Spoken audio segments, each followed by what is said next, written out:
State the advantages of static relays. The question may be asked for 2 or 3 marks in the examination. You have to write only 2 or 3 characteristics if they ask for this. So the advantages of the static relays are as follows. First is reduced burden.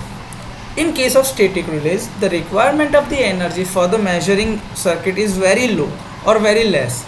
So the equipment becomes compact or the size is reduced.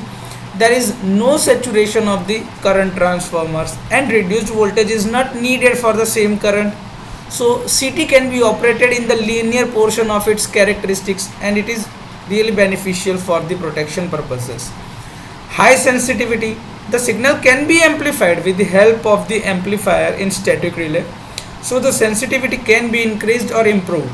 So the size of the CT and PT can be kept small.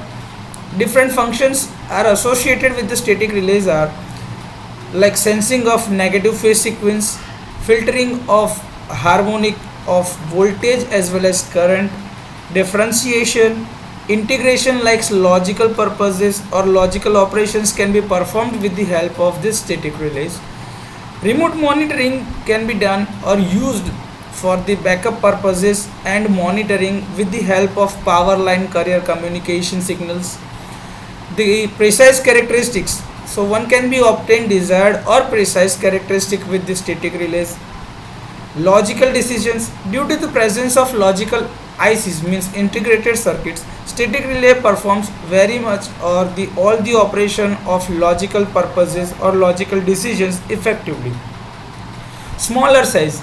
As stated earlier, due to the integrated circuits used in this and the compact size or the reduced burden, the size of this relay can be relatively kept small. So these are some advantages of static relays.